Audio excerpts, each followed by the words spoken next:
Although one of the literary conventions is that Jesus is the new Moses, and we need to talk about that. Like, we need to see the story within the story.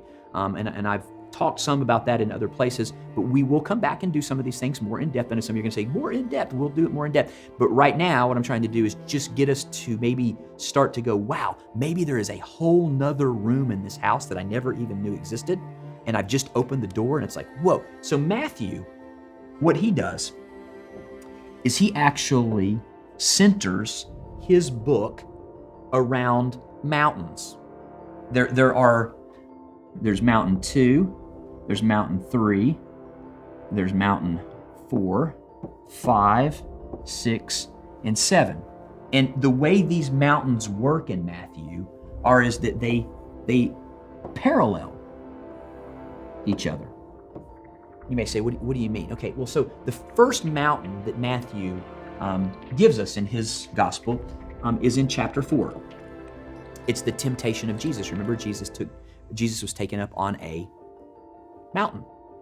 And when he was taken up on the mountain, what we're told is that he was specifically asked something and told something by the tempter, by the devil. He said, if you will fall down and worship me, I will give you all the kingdoms of the world. Just fall down and worship me.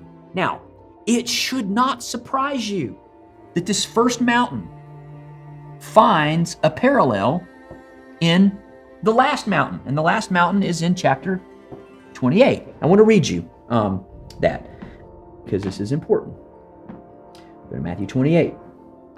Go here to the last part. He says, the 11 disciples went to Galilee to the mountain. Here's the 7th mountain. To the mountain to which Jesus had directed them. Jesus was taken up on a mountain. What did the devil say? If you fall down and worship me, I'll give you all the kingdoms and power and authority in the world. Okay, what's the last mountain? Goes up on the last mountain, and what does he say? He says, all authority in heaven and earth has been given to me.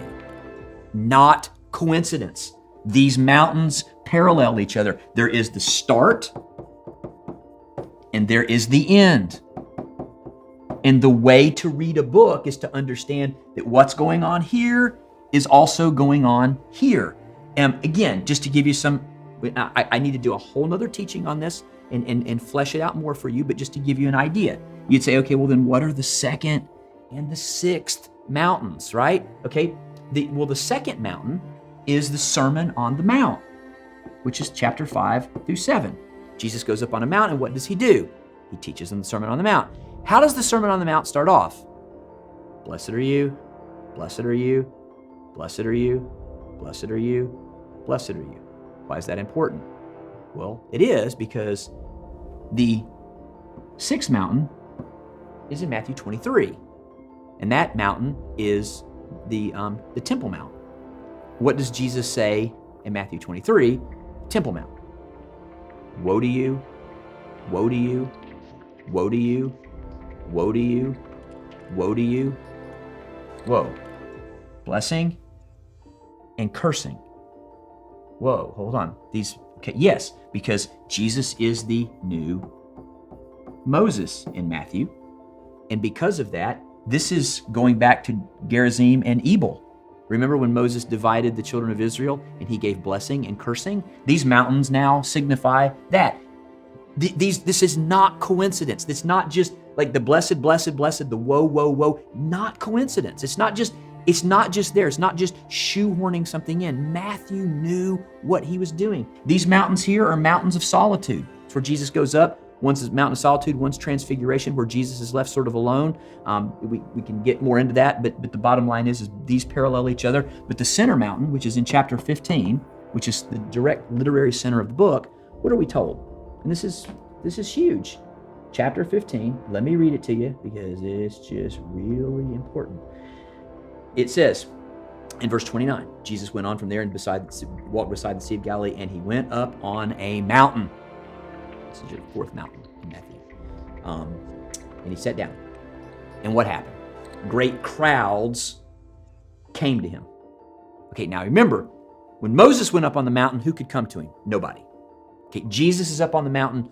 Who's coming? People. He's greater than Moses. Who comes? The lame, the blind, the crippled, and the mute. Now these are not throwaway words either. Because if you remember back in Exodus, and it's that strange passage, like where the Lord says to Moses, who makes one deaf? Who makes one lame?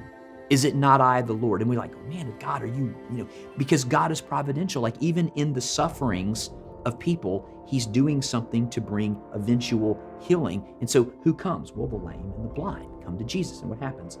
And he heals them.